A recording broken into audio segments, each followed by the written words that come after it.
T minus 30 seconds.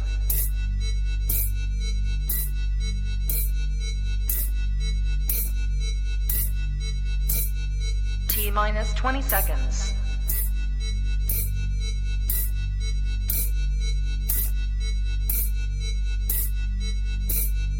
Ten, 9, 8, 7, 6, 5, 4, 3, 2, 1, 0.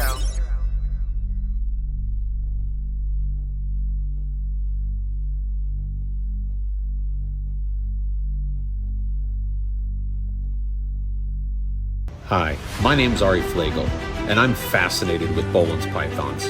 For the last 16 years, I've been traveling to the remote areas of West Papua New Guinea and Papua New Guinea, searching for this elusive snake, to study these animals in the wild, and to gain as much knowledge as we possibly can. So join me and my guests on the Boelens Python Roundtable. What is up, everybody? Thank you for joining us again for another wonderful episode of the Boelens Python Roundtable. I am your host, Ari Flagle, and this is episode 6. I'm super excited tonight. Like I say, I'm always excited to have somebody come on that wants to talk to me about Boelens pythons, let alone somebody that I respect so much as this guest that we're getting ready to bring on. As a person that I've followed for a long time and has done some incredible things, not just in other herpetoculture, but also encompassing Somalia boeleni. So let's go ahead and bring on Paul Miles. I'm super excited to have you on, Paul. Can you hear me okay? I can hear you fine. It's good to be with you. Oh, wonderful. Yeah, we were having some technical stuff. I'm super rural, so it's always something. So, but luckily I've got Steven in the background to assist. So thank you so much for agreeing to come on. It was a task to find you and track you down. Well, I'm glad you did too. I'm looking forward to it. Yeah, it's great. Just for some of the people that obviously that aren't familiar with you or some of the work you've done, you're currently living in Maryland, right? Have you always been in Maryland? Moved up here from Florida when I was in 3rd grade, so yeah, pretty much. For a long time. You're a Marylander, I guess you would say. Yeah, probably so. Something like that. So a lot of your career was encompassing a lot of other species too, not just, obviously we're going to get into the Boelens because that's what I'm very, very interested in talking to you about, but you had a lot of work that you were doing with some with ball pythons and some boas, and you're responsible for a lot of the first combos and first color variations and morphs and stuff like that, right? I don't know about that. You know, I mean, made a couple things that were pretty. That was always the goal. Yes. But, you know, kind of made it like Christmas when eggs started hatching. I got you. So, so some of the other species you were working with, would you mind sharing some of that with us, or? Sure. Things, you know, it was interesting. You had Stan Cheris on, and I enjoyed listening to that podcast. And it's amazing the similarities between some of us, especially guys who are into kind of early. But I think it was junior high school. You know, you had to get your information in the library, right? So they had this reptile book, Living Reptiles of the World by Ditmars. And for some reason, I mean, I was always a kid and loved being in nature. I was fascinated by, I wanted to catch everything, to be honest. But the only thing I could catch were reptiles, you know, so that's what I drug home. And it just, you know, kind of evolved from there. But I learned pretty quick that I really was interested in the things that were a little bit more exotic. Like that Ditmars book had a picture of what turned out to be an Amazon basin emerald tree boa in there. And that was, you know, I don't know what it was, but that just sitting on a branch, you know, curled up the way it was, and it was beautiful. So those things always kind of got my interest. And I was fortunate early on because at the National Zoo, which is only half an hour away from where I am, there was a gentleman down there named Trooper Walsh. And I was in college, and I was interested in chondros, and I would somehow or other I got in contact with him, and he would respond writing handwritten letters. Oh, that's so cool. I saved them up until I may still have them around somewhere, but just the thoughtfulness of taking the amount of time, you know, and he was listing all his info on chondros because he really was a pioneer with chondros. Yeah, and definitely. I remember seeing a lot of his early work, especially at the facility he was at, where they were rearing neonates in the tea jars. I mean, all that stuff was just historical, groundbreaking, techniques that, it's just so funny to look at it now where it seems so repetitive and everything's, I mean, I hate to use the word easier, but it seems so much easier in a lot of aspects as opposed to keeping these animals back in the day when you guys were really pioneering things. uh, I, in my opinion, it kind of made it a little bit more fun. It was a challenge. You had to network a little bit to get information. It wasn't readily available. Not to take anything away from what's going on now, but it did make when you were able to overcome some of the obstacles, it made it pretty sweet. If you had some success. So uh, that was enough to keep you going. Keeping animals to me was interesting, and it was maybe a challenge, but the breeding aspect sort of, that was the ultimate fulfillment, because you knew that you were doing a good enough job keeping that animal happy and satisfied to the point where you could see Mother Nature happen right in front of you, with the whole, generations being born and all that. So that was especially rewarding and always the goal. Yeah, I mean, obviously I get super excited when I have success with anything I work with now. But like you said, I couldn't imagine just the overall feel in that moment when you guys were doing some of this really early on work where, like you said, you had to, really kind of network yourself out to find information that you needed and then put it all together, and then you're met with this success of, whether it be, getting a litter of boas or getting a clutch of eggs from pythons, or even North American species for that matter, with, it doesn't have to necessarily be something as exotic as an Amazon basin tree boa or a chondro or a Boelens. It was, breeding things like black milk snakes and, North American colubrids and things like that. It's really, I can't, a lot of times I always think, is like, man, I wish I was born in the wrong, I was born in the wrong year. I wish it would have been back, to be in some of this early on stages of all this, just this work. It's just super cool. And in a lot of ways, I feel like, we owe, uh, people like yourself, just gratitude, just a huge amount of gratitude for what you guys have paved the way for what we're doing now. We're making things much easier on that level. Well, ultimately, that makes it better for the animals, and makes animals available to a wider spectrum of people, which really is a great way to educate them about nature and about the wild, and just being in touch with it instead of just something that was I don't know, a little less attainable. So if I could just go back real quick to finish the story with Trooper. Sure. I think we had some kind of deal or something, but he invited me to go down to the zoo, and I got to see a back room that he had, where he had breeding stock of chondros and those gallon jars that you mentioned with neonate chondros in them. But when I walked in the room, it was like on the other side of the room there was a big display type cage, and it was heavily planted. A lot of pothos. I think he even had water in the bottom of it. But what I saw was this emerald tree boa, Amazon basin, that appeared to be about as big as a soccer ball. Wow. And it had, I mean, it just, like, I can still see that thing in my mind's eye today.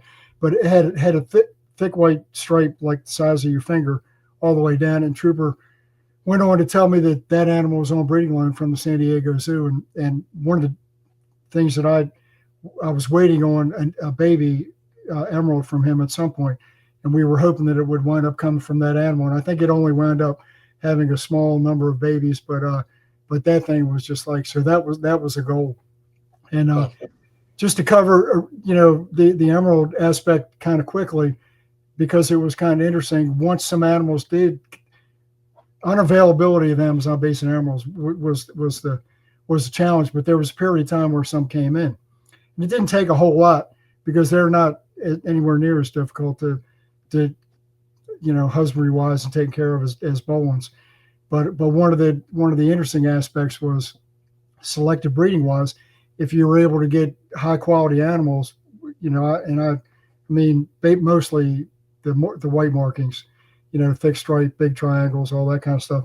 But if you were able to put good animals on good animals, the selective the results from that were picked up real quickly. So you could just make some things that were unbelievable pretty quickly, and that was really rewarding. So I did my time with the emeralds and enjoyed them very much. Probably Boelens and Amazon basins are the two things closest to my heart. So I just wanted to give them a little bit more time.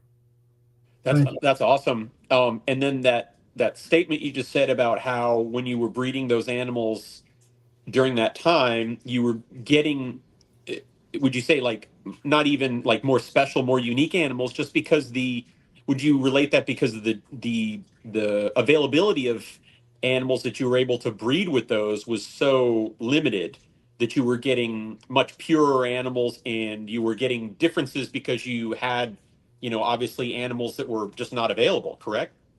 Well, actually, fairly small number of animals were coming in, but every once in a while, one would come in that was, a lot of white, which was the like, as I mentioned, the more sought after thing. So it was being able to acquire a couple of those nicer looking animals, that were way above average. And then to be able to take those animals that were above average color wise and put them, together with each other. It was, this one animal that I produced, the guy that got it wound up calling it Noel because it had so much white on it. It was just, it was unbelievable. I probably should have held on to some of that stuff, but when you're doing it for a living, sometimes you wind up moving animals that maybe would have been nice to keep, but the guy that got them did well with them, and that's in the long run, that's what matters the most.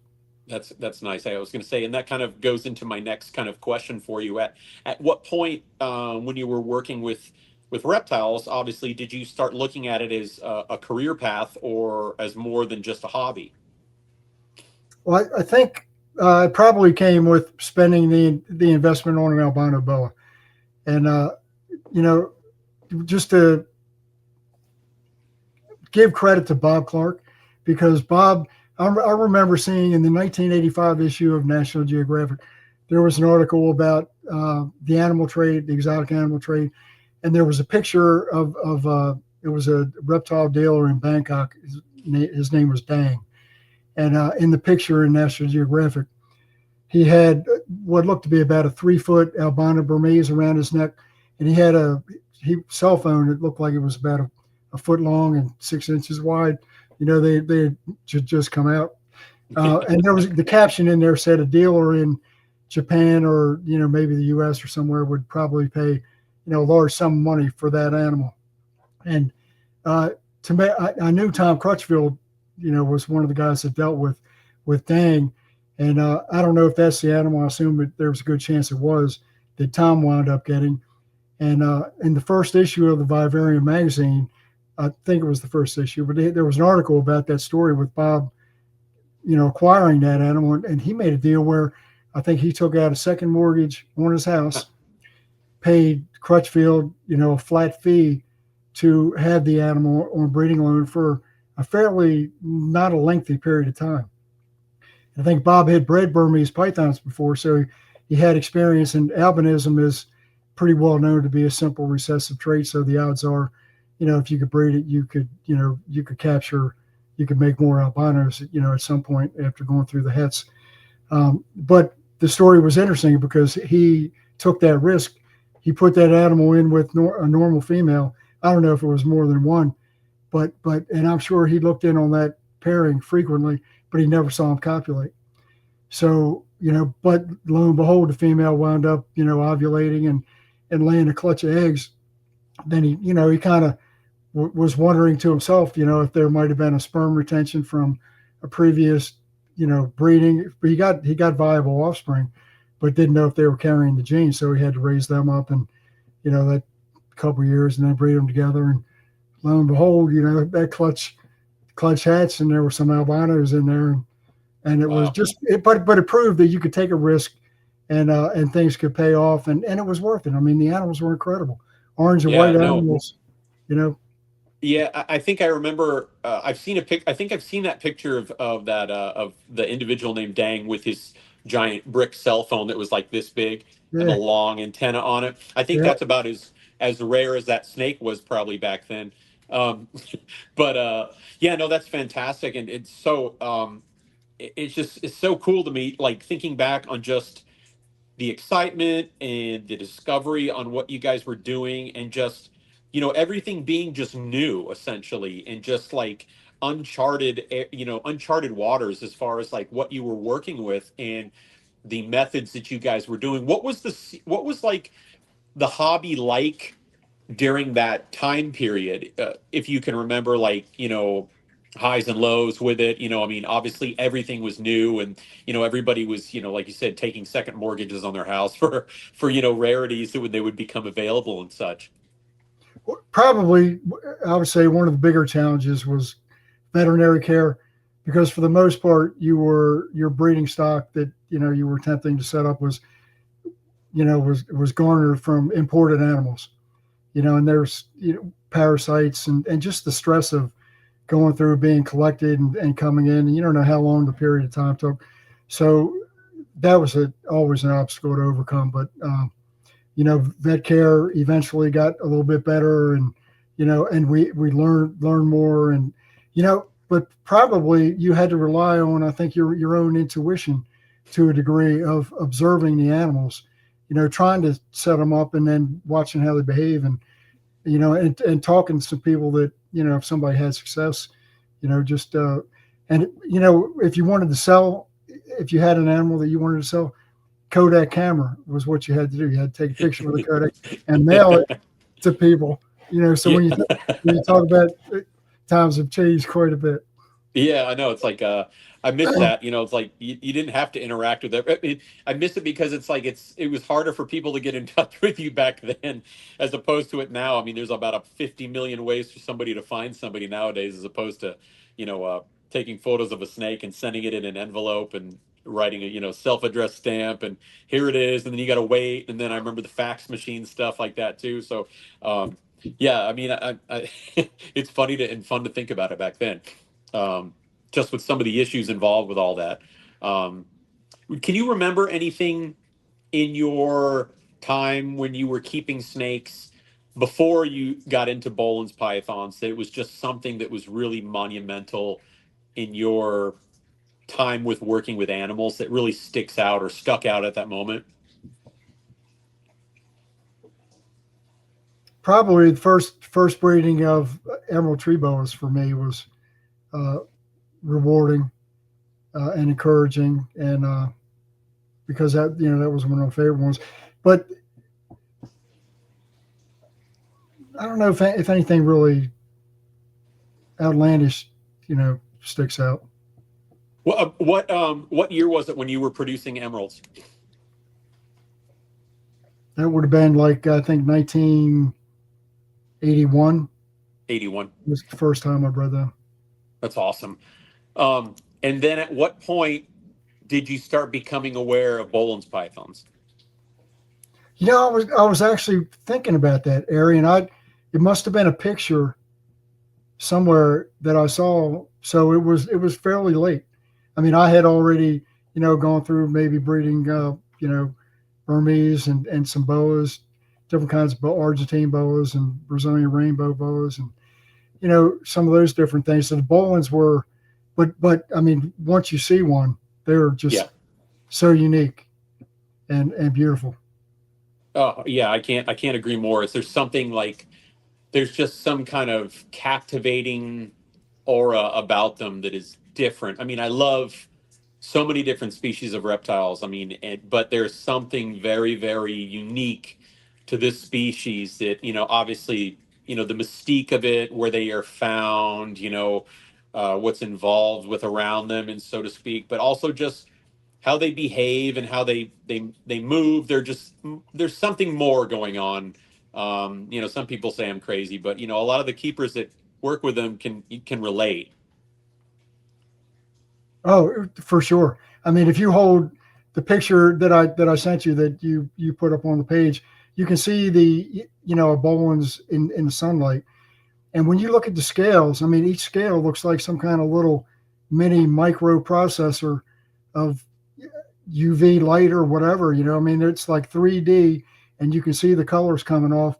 So, you know, I don't know exactly what the adaptation, I'm thinking it has to do something with a limited, you know, amount of the ability to soak up sunlight or to make it very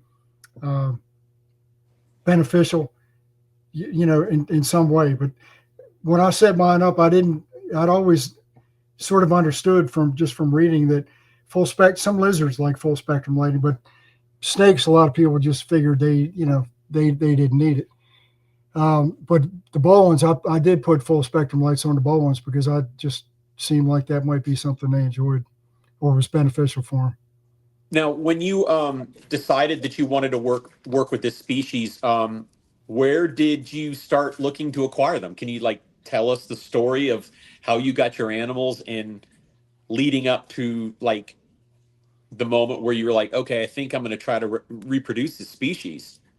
Well, there was an admiration for him for a little while, and then there was that gravid animal that came in that the Barkers hatched, and they were nearby at the time. And you know, after working with the imported stuff and realizing the challenges, you know, many times over with some of those, it seemed like the best possible avenue for success would be captive hatch. You start kind of with a clean slate. You have to go through the time of raising them, which is an educational process anyway. So anyway, that was how I got started. How many babies did you get from the Barkers? I bought a pair. A pair of them. Now, did you prior to getting animals from the Barkers, did you try working with like fresh imported subadult animals or adults that came in, or no? I did not. They were the first Boelens that I had. Nice. So what were your husbandry techniques, or how did you, in your mind, how did you decide to set them up and start caring for them at that point?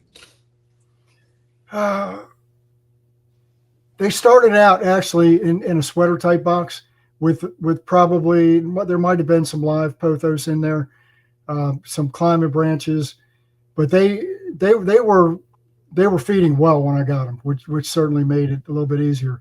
And they did well kind of right from the start and just moved up, you know, in different size cages, eventually winding up in cages that were close to 7 feet long and 30 to 36 inches deep, which enabled, you know, and that enabled me the opportunity to provide a thermal gradient, which, you know, is certainly useful. Yeah, no, I think it's critical in just basic husbandry, but especially with this particular species, being able to provide that kind of a thermal gradient through there. Do you recall like your temperatures when you were raising the young animals, what you were keeping them at, and how you were providing it? Until it was in the beginning when they were smaller, it was with a horticultural heat tape kind of thing underneath, you know, maybe the back part of the enclosure. There wasn't anything special to it, so they would have had a chance to get on the heat or off the heat. You do a little bit of climbing if they wanted, but the highs were probably 85, and if they really wanted to sit on the heat tape, they could get a little bit warmer. But they seemed comfortable. They fed well. They seemed to utilize different parts of the cage, so they seemed like they were comfortable. And on the cooler end, it was only a matter of, you know, in a smaller enclosure, there wasn't that big of a temperature gradient, but maybe 78 on the cooler end. Yeah. Did you consider, obviously, when you were working with them, to expose babies to cooler temperatures at that age, or was that something that you didn't even consider until later on working with, or when you were working with them as adults? I did not consider keeping them cooler. I sensed a risk with doing that, and the cooler temperatures, you know, probably needed to be utilized to get viable breedings. Yeah, I know it has some cooler temperatures can initiate spermatogenesis in the male, and I don't know about the females with, you know, oogenesis, but the young animals, I was just, you know, tried to observe them, and if they were feeding well, shedding well, you know, one piece and all that, I I was satisfied with that and Yeah, growing.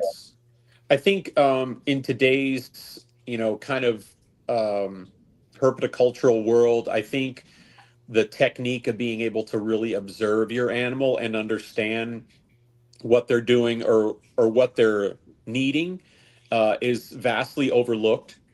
I think it's an incredibly important skill to be able to have, to be able to read your animals. I'm going to quote Mr. Keith on this one, the rhythm of the room, he likes to say, um, which basically is exactly, what we're talking about, where you're able to kind of walk into your rooms and your enclosures and be able to observe those animals, the behavior that they're, displaying is really going to dictate on, if it's too warm, if it's too cold, if there's any kind of health related issues that you're, able to observe and be able to address those early on, as opposed to, just kind of setting them up, and you're thinking that everything's okay. Understanding these animals and all animals in general, I think is a critical part in captive husbandry personally.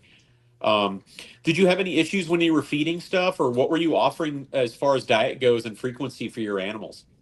Well, typical rodent diet, appropriate size. I kind of always like the idea of when animals got big enough to eat rat pups, using them just because I think they might be a little bit easier to digest. And with Boelens, maybe it's not that big a deal. Certainly with emeralds, it seems like they've got such a slow metabolism. Yeah. But the Boelens seem to have, a pretty good metabolism. So for the most part, the neonates, that was a weekly feeding schedule. So you were doing so the neonates were feeding weekly. Were you, so I was going to say, because I was going to ask you, how old were they relatively when you got them? Would you guess, months, or would you say a year, or? It definitely, low months, I would Low say. months. So they weren't even a year old when you got them then, No, obviously. no. Okay, cool. So you got to raise them right up until the adulthood and such. Hmm. Oh, that's fantastic, because I know a lot of times, historically, they obviously have a really poor success rate just with, I think in the mid late 90s, you would start seeing some larger animals being imported in, and they just did so poorly, just coming in with all that stress and all those, parasites and everything, and then just trying to have to, you know, acclimate these animals created more stress in the long run, and they just did so bad. And I think, obviously that having access to younger animals to raise up, from the get-go on a certain regiment, temperatures, humidity, routine, it plays a critical part in just their success in the long run. Um, Obviously, when they were younger, I assume you kept them separately, correct? I did. At what point did you start kind of considering to replicate any kind of breeding scenario?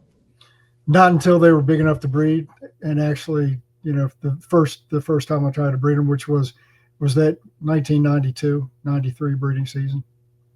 Now, when you said when they were old enough to breed, at what size did you feel that they were old enough, or was it more or less age that played a factor in that? It was more of a size thing, and then they were. I came across a weight of 22 pounds, and I think that was actually.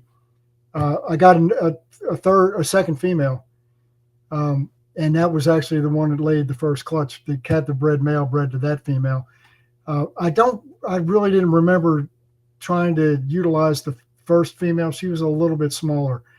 Okay. Didn't quite have the weight. I mean, I think she may have bred with the male, or actually, I don't think the male was really interested in breeding her, which means that she probably wasn't putting off the pheromones, and I didn't, and I wasn't real comfortable with her size. The other animal just had more beef to her. Okay, so it was a size thing, obviously, with them. What are they, probably around 8 or 9 feet at Yeah, that size? Maybe yeah. even a little bit bigger at 22 pounds. That's a big snake, That was probably a 9-foot snake, and, a nine and foot animal. yeah. So when they obviously were growing, as with anything, you were incorporating larger enclosures and such. At what Did they ever have a communal enclosure, or was it, individual enclosures where you're introing and taking out males or taking females out, or vice versa? They were never housed communally unless I was putting a male with a female to breed. Okay. Was it, when you did your introductions, was it with the male to the female or female to male's enclosure? Usually, I left the female in her enclosure. I would take a shed skin from one or the Okay. other and put it in a cage. Maybe try to stimulate a little something or create a sense of familiarity. Did you notice any interesting behavior when you did that at all? Or, I mean, was it, or it just depended on the situation and circumstance? Not that I recall. Okay. Do you feel like, obviously, I mean, that's kind of a tough question to answer, but do you feel like having that?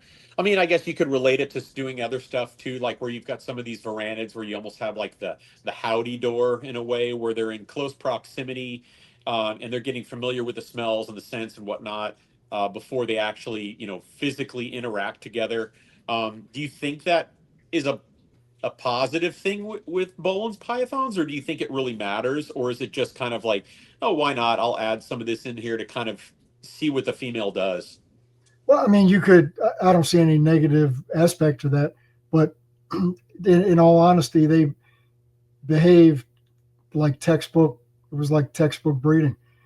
Put the Yeah. female in, and when they're ready, um, you know, nature takes over, and it's like the male, would start spurring the female, and it didn't take any special, apparatus or introductions or nothing out of the ordinary. Was there what time of the year did you start doing your pairing? When it started cooling off, late fall, Okay. you know, And when you started, was there a period prior? Did you wait for it to get to a certain temperature prior to introduction, or was it kind of like you started introducing while the temperatures were gradually dropping during the fall?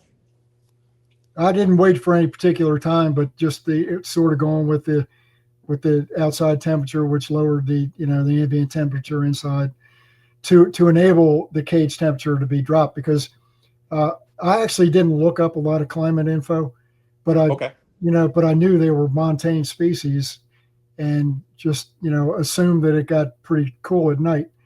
And they appear to me to be pretty smart as far as basking, and so as I was lowering the temperature, I was observing how they were behaving and how they took it. So I didn't have a preset idea of where I wanted the low temperature to go, but I was cognizant of the fact that they needed some kind of lowering to have a viable breeding. But they would bask. So during the day, even though the temperatures I was lowering at night, daytime temperatures, they had the ability to get nice and warm if they wanted. And hide box, whether it was a styrofoam, shipping type container with a hole in it, insulated. So if they basked for a period of time and went in that box that was insulated, they could maintain heat for a while. And the other thing is it took the whole night just about for the low temperature to be reached. So they were only at the very low temperatures for a small number of hours, and then Oh, go I'm ahead. sorry, I didn't mean to cut you off. Go ahead, Paul. No, go ahead. Do you recall what the temperatures got to, like a range? The lowest they got, and it took me, a several week period to do it. But I actually got in the lowest would have been near 55. And that would have only been for a small period of time because it would have taken the whole room a while to get to that temperature. And then, so the lowest they got was 55, and that wasn't Okay. for long, but they handled that well. And I didn't want to, I couldn't go any lower than that. And I don't think there would have been any need to, because Yeah. And they also have that really remarkable ability to really hold that daytime temperature and generate at night that temperature like above 10 degrees body temp. So with that being, it's interesting that you, like I noted, like just from what you're saying, like it's interesting that you allowed the temperature to go that low, but it gradually took the amount of time to reach that low point, right, and then it was only being exposed for that temperature for a few hours, as opposed to dropping at, say, the lights going out and exposing them to a duration of low temperatures, as opposed to almost like a cold snap for a few hours. Yeah, it felt safe, and like I said, I was observing and seeing how they were coping with it, and they seemed to be doing, very well. Did the male, okay, so when you were doing your pairs, obviously you let them together for, like what, like maybe a day or two before you started pulling them, separating and stuff like that? Or Typically, I would put the male in, and he would breed. There was courtship. I mean, the timing must have been, just about right. Female giving off, a scent, and courtship would, result in a copulation.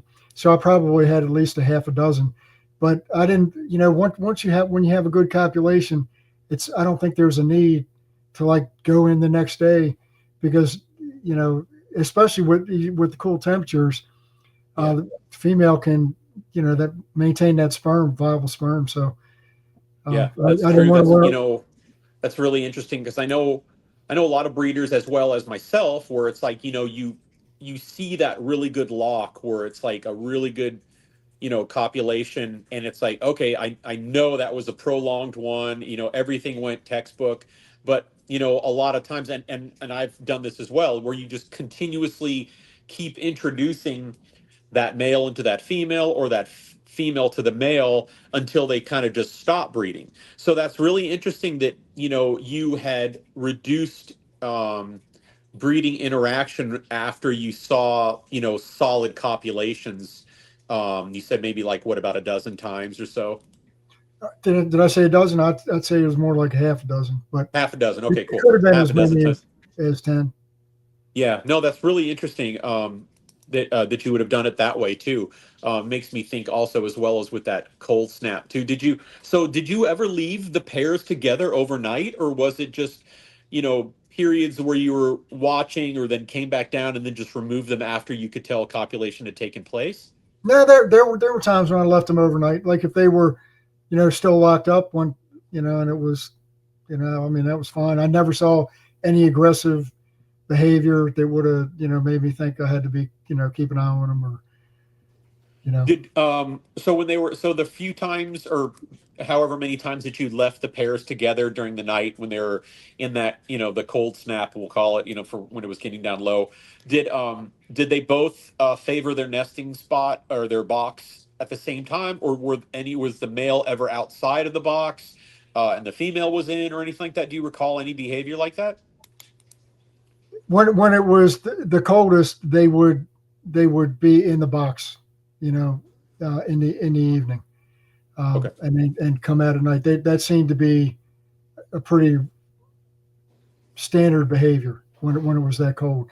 They got when the light, I had I think it was 250-watt red light bulb for heat, and they would just curl right up under that and soak it up, which to me offset, in my mind anyway. If they were able to get as warm as they wanted, that would offset any negative consequences for stress, maybe from low temperatures, and maybe that lower temperatures. I mean, you've got data from nest sites, and I don't know Yeah. what you've pulled out of what the coldest they get. Yeah, I typically the nest sites are going to be like in like mid to upper 60s, low 70s, but it's hard to tell because the nesting chambers are so like compact and tight that I don't know, the female's body temperature is significantly warmer than the outside air. But I've taken readings outside of nests, 62, mid to low 50s. One morning I woke up and I got a temperature of 49 degrees. Obviously, the snake's not out in that, but, I mean, it's really chilly. So, but I'm wondering if, how you had that brief exposure to that low temp, you know, consistently, but it would be like almost kind of like like I keep using the word, a snap of cold, helped out with, triggering something with that female, as opposed to having a long, drawn out cold cycle where it's almost more like, survival of keeping herself warm as opposed to reproduction. Right. Did you start seeing any different behaviors from the male as the female started becoming more, started becoming gravid? Like, did he go off feed, or was he more interested in, like, just breed, like with a lot of other pythons? I wasn't too concerned with feeding them, and especially with subjecting them to low temperatures. Just didn't seem like a great idea, and there didn't seem to be a need. Um, so over time we learned, about the lump and ovulation, and all that stuff. And I think it's once you see ovulation, there's number one, they may not breed anyway, but there's Yeah. no need for breeding after that point.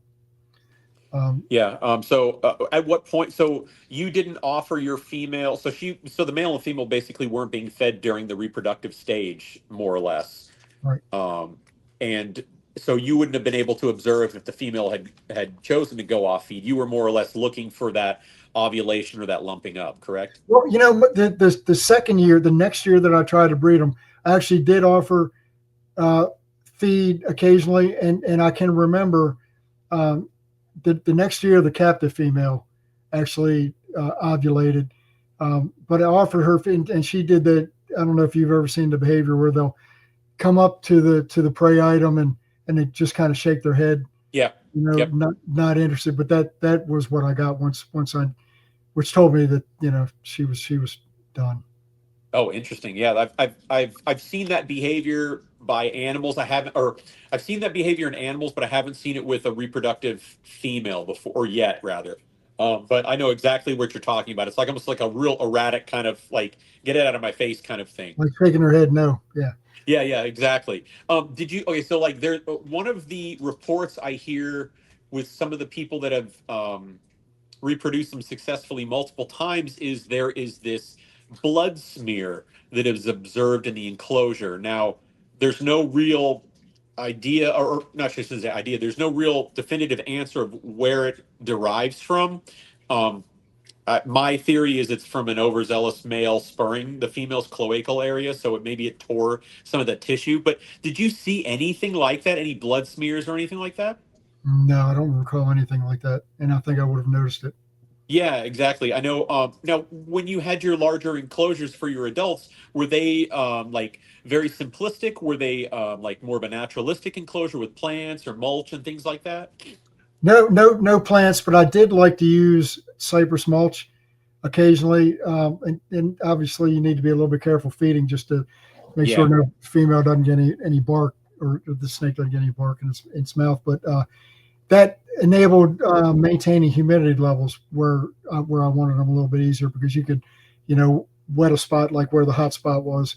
You could pour a little bit of water in there or something, and then, eventually that would increase the humidity, because I had forced air heat in the barn, where I kept them, and that, in the wintertime that could dry the air out a little bit.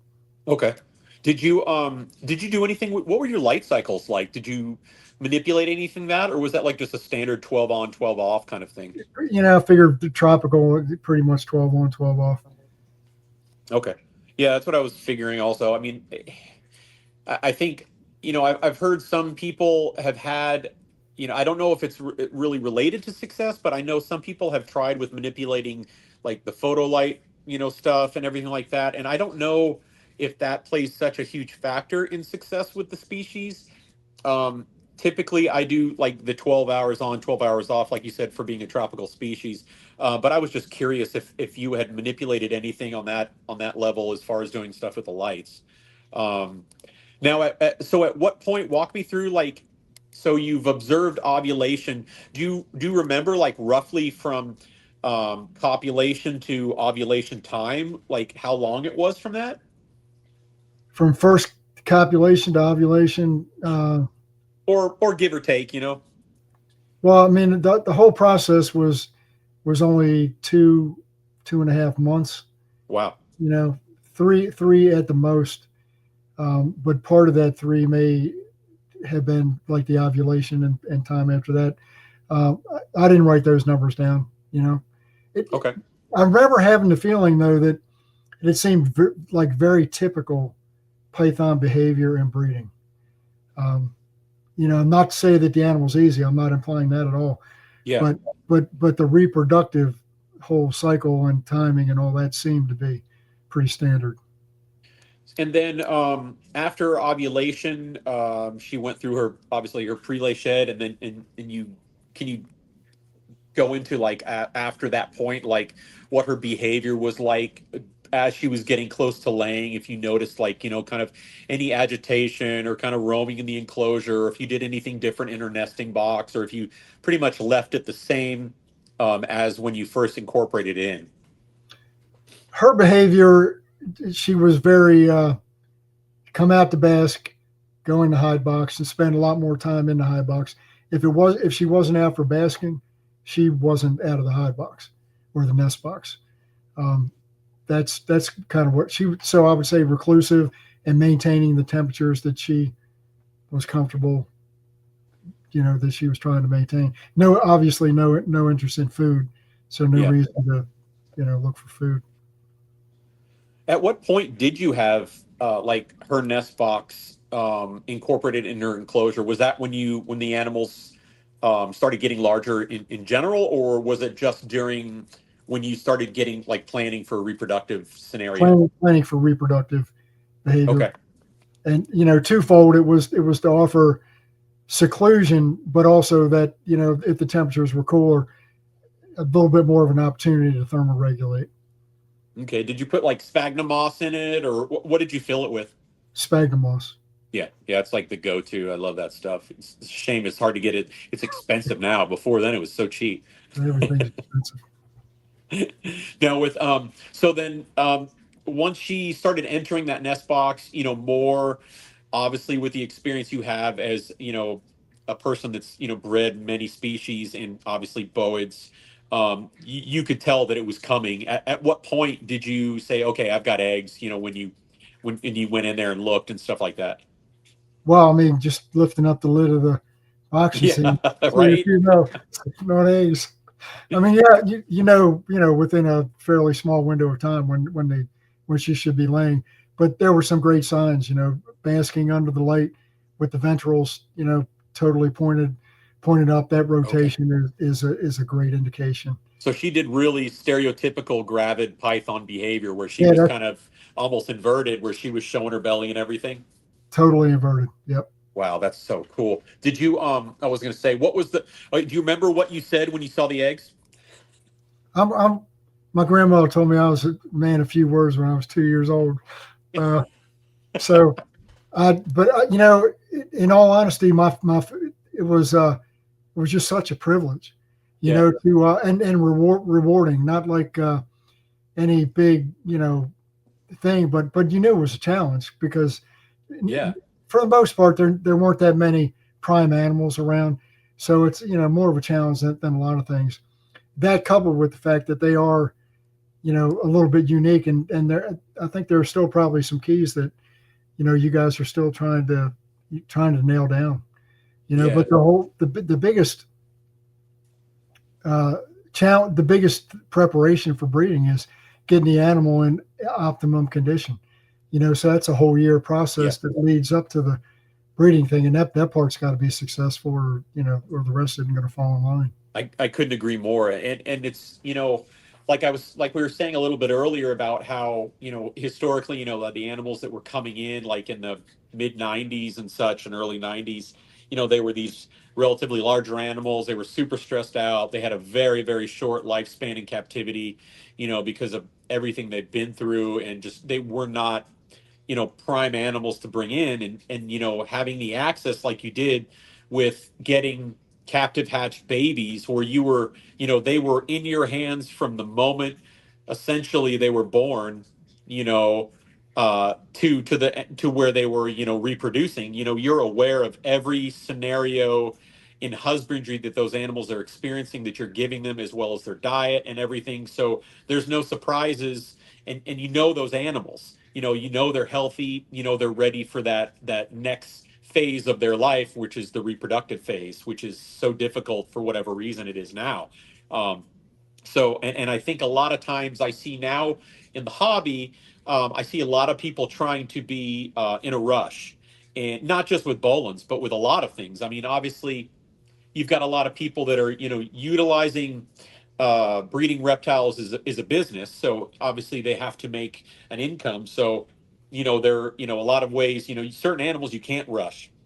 And I think, obviously Boelens pythons, it's a long game with these guys. You've got to really, from the beginning, you've got to just take your time for these animals until you can read these animals to know that it's like, okay, we're ready to go to that next level. Oh, I would agree. And an economic standpoint, Boelens are not an animal anybody should get if they have visions of making money. I mean, if you do, that's great, and that could happen.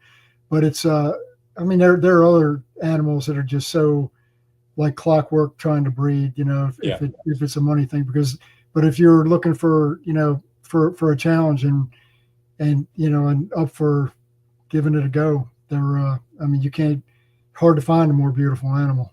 Yeah, I know. I argue anybody that says they found one that's more beautiful than a Boelens python, and I guess maybe I'm just biased because I love them so much. But so when you had that first clutch of eggs, and you opened up that nest box and you saw the female sitting or coiled on those eggs, how many eggs did you end up with? I remembered 15. I read another paper that Mark Spatero wrote, and Mark was getting information from me, and he mentioned 16. But and it was I did not have a lot of experience with python eggs at the time, Okay. and because all the beauty of it was all the eggs were big white fertile eggs, Oh, and they all went full term.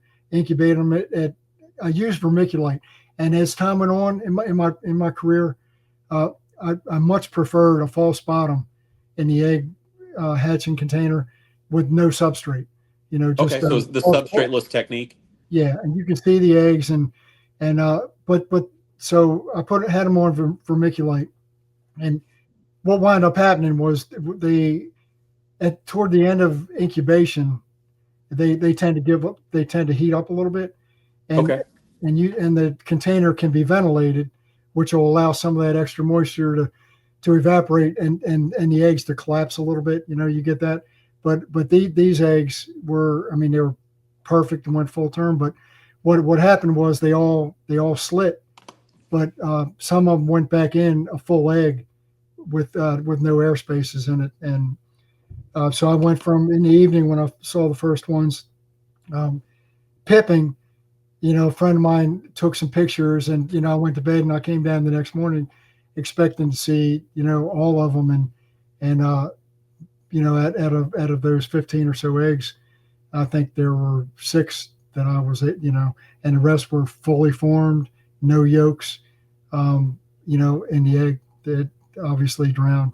So it was bittersweet. I mean, it was great to have success, but on such a unique opportunity like that, it was a letdown to have not provided the right conditions for them to survive.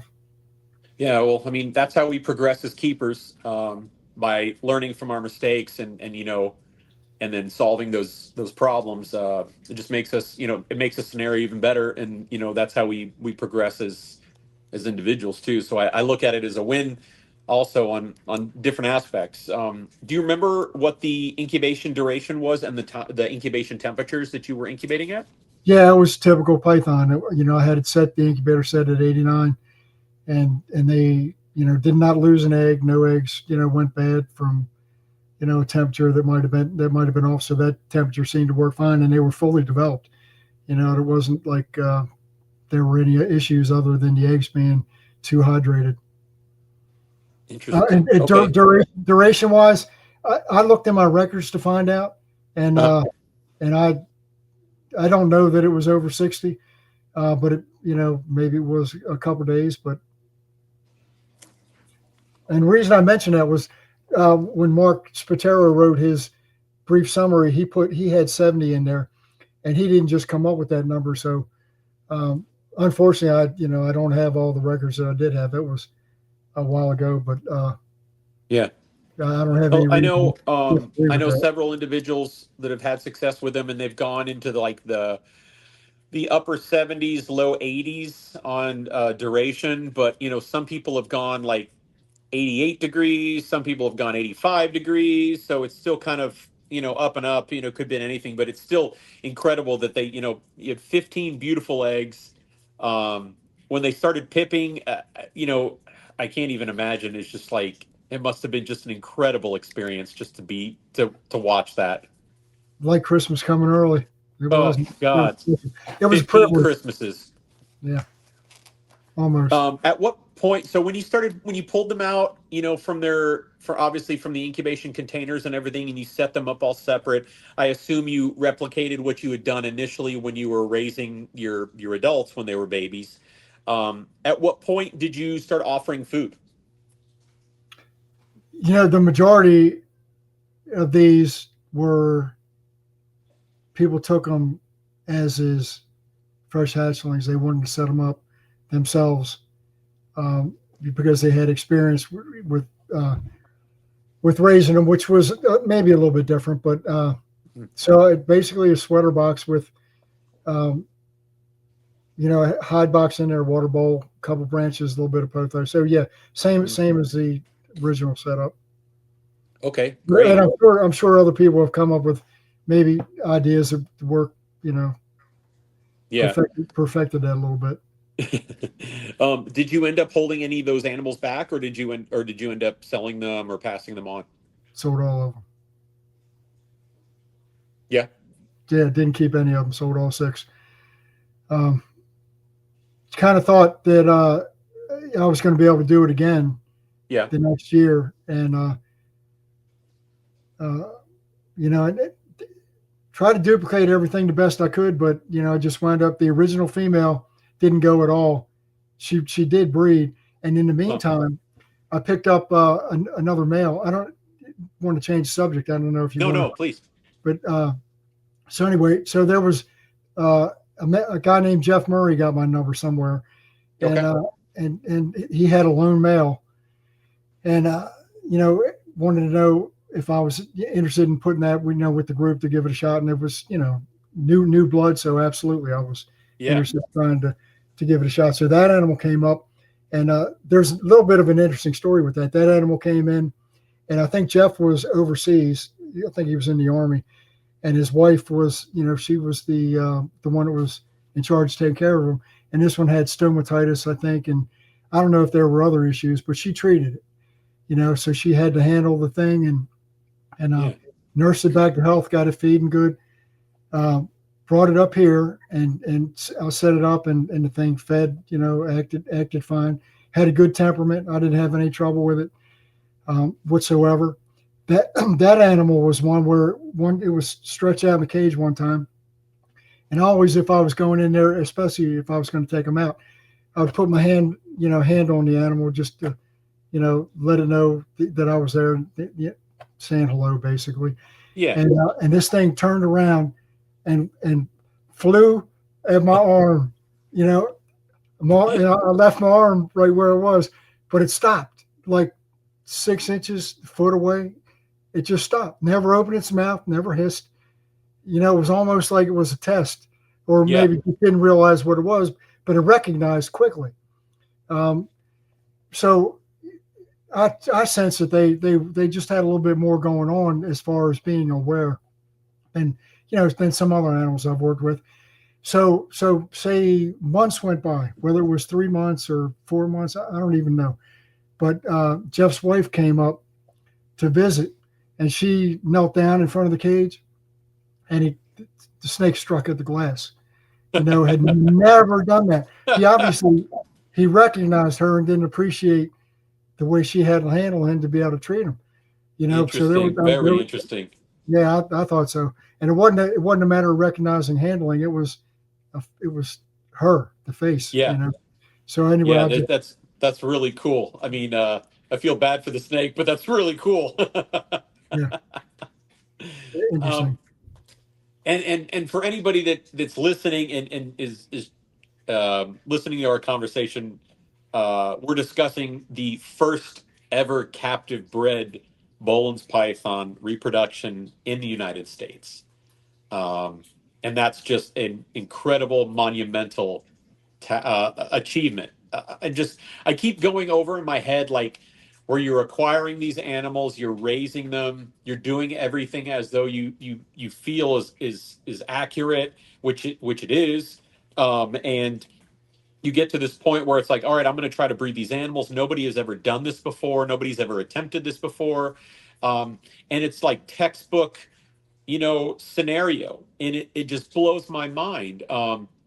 The compatibility with those animals. I don't know if it was, they were siblings or what, if that has anything to do with it, or just that knew your animals, inside and out essentially, and we're gonna make this work. It's just so cool, man. I'm just so happy to have you on here sharing that, because it's just like such a huge thing for me, just with my work, as well as making this available for people to hear this. It's one of those things that is also goes, with I'm so positive towards sharing information and data with other people and keepers, and experiences, because that makes us such better herpetoculturists, keepers, individuals for that matter too, being able to communicate with people and ask questions without, getting, whatever, being a jerk about it or whatnot. But I think really, with where we are with, working with these snakes in captivity, I think this is a really important thing that, I try to preach, so to speak, of, positive collaboration, with, young people, old schoolers, and, people coming up in the industry, that we all need to share these ideas and these scenarios and these, events and stuff, because then it allows us to grow, and ultimately it's going to benefit the animals. It's not going to benefit us. It's going to benefit the animals. So I just have to thank you again for that, Paul. I really do. It's awesome. Well, it's my pleasure to share with you. But to give credit where credit is due, we spoke about before you can ever have a successful breeding, you have to have animals that are in prime condition. So, I did have that captive pair, which that female for me laid slugs the second year. But the animal that actually bred was an animal that Frank Reedus had. I think he had more. He may have had a pair and lost a female. I don't know, but the moral of that story is he deserves a lot of credit, because he took a wild caught animal, and Okay. he's the one that got this animal into condition to be able to breed. And so to bring that whole thing full circle, to give Frank credit, but one of the coolest things about that breeding was at the Orlando Expo, the year they bred, I took a baby down there, and Frank was there, and he came by, and I was able to, put one of his female's babies in his hands, and that was a great feeling. Oh, that's awesome. It That is makes the whole thing worthwhile. that's really cool. And Frank, for a lot of people that don't know who Frank Reedus is, he's a huge Varanid guy too. That's like a big part of his background, is he's a big Varanid guy. Yeah, he's an individual that we were talking about, people, paying attention to their animals, study them. And he obviously is one that is can listen to his animals and do well with them. That's awesome that you were able to kind of do that full circle, where you bred these animals, because of his assistance with that animal that he had raised in prime condition for this scenario essentially, and you were able to give him an offspring from it, which is pretty incredible. Do you know what happened to that? I didn't give him. I did put one in his hands. I didn't Oh keep it. yeah. I spoke too soon then. That would have been but he had sold him. He didn't have any anyway. So I think it was a rich enough reward for him to see that all the effort that he put into that animal produced. Or an ultimate tease where it's like, here you go, hold it. Okay, let me get it back. Right?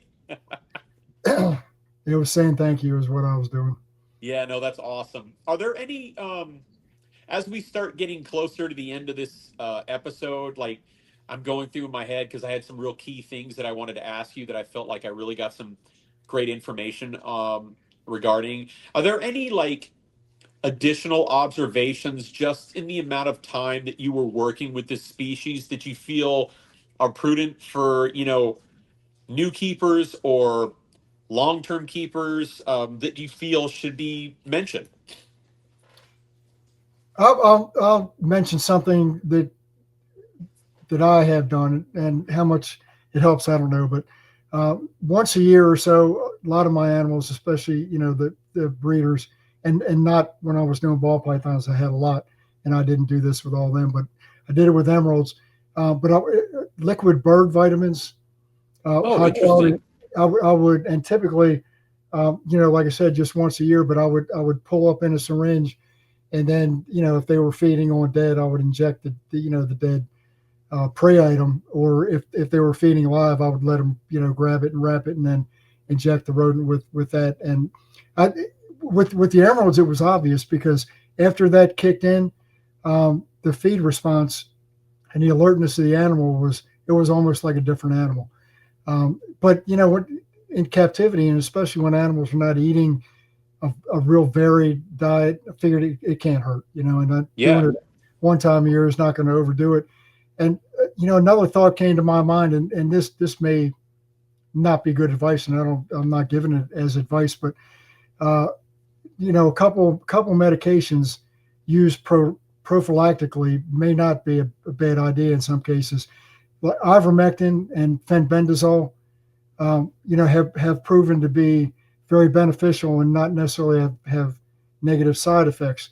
And it's even been shown that they have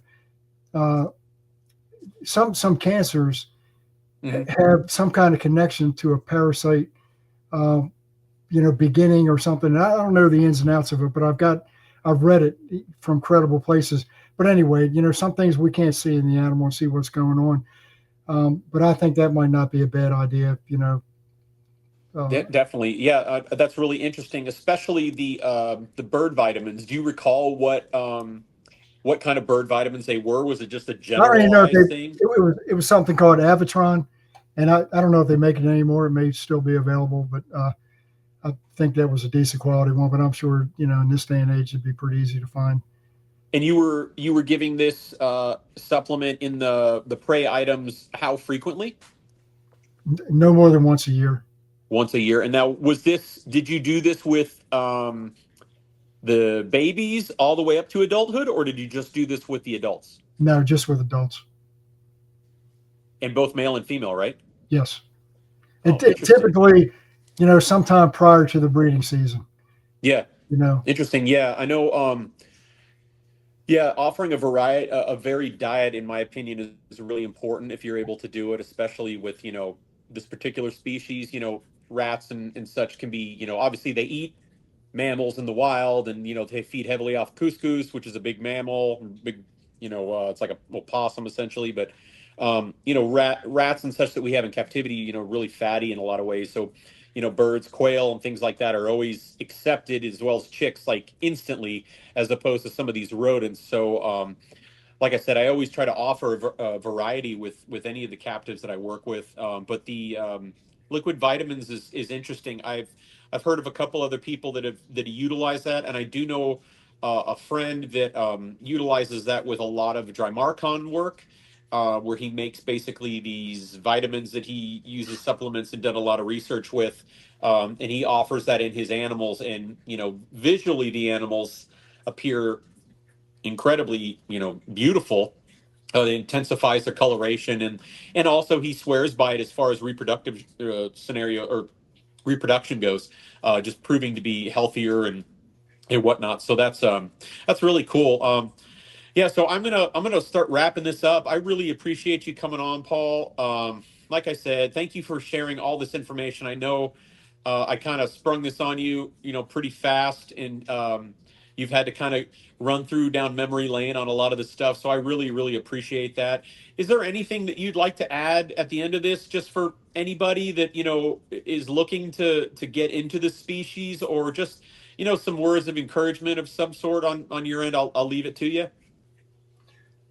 Well, I mean, the encouraging thing is that people are breeding them. So we know it's possible, and networking. I mean, I think the information that you're coming up with is certainly valuable, because you're getting some of the numbers that are hard for us to get a hold of. One of the things I did feeding wise was I did utilize small rabbits. Okay. doctors, I think a lot of times I read recommend rabbit meat for people because it's got a lower fat content, I think, and whether that's beneficial, I don't know, but they did seem to thrive on small rabbits. Oh, that's really interesting. Yeah. And I don't know if you've crossed paths with Mark Spatero, but Mhm. Mark, he is a gifted fitness trainer, and Yeah. I actually kind of reconnected with him and worked out with him for 10 years. He's moved now about a year ago. I think he moved to Georgia, but he was doing a lot of the same things. I don't know if you guys have shared data, but the same things that you're doing with flagging nest sites. And I haven't never gotten any information, numerically or anything from him, but um, Yeah, we've spoken in the past a couple times just on the data and that, and then he kind of disappeared. so he invited me over to see his animals a couple years ago, and he pulled a Boelens out and put it in my hands that made mine look like they were small. I mean, this thing was impressive. And Really? I don't know how long you had them, but you know, but there are people like Mark and yourself and others that are having success keeping these things long term. So there's knowledge out there. The breeding thing. I don't know what the enigma is there, Yeah. but it's it's something waiting to be answered. Yeah, yeah, I agree. It's interesting. You can have people, that tried and tried and tried, and it's the same scenario, and then, people like yourself that put them together, do the scenario, and everything works perfect, and you get to wake up to this incredible image of a female sitting on eggs in your barn, and then just being able to watch the babies hatch. So it's just it's awesome. But once again, thank you so much for coming on. I hope everybody enjoyed. If you'd like, please like, share, follow Trap Talk Reptile Network, the Boelens Python Roundtable, and Project Black Python. And I will see you guys next time.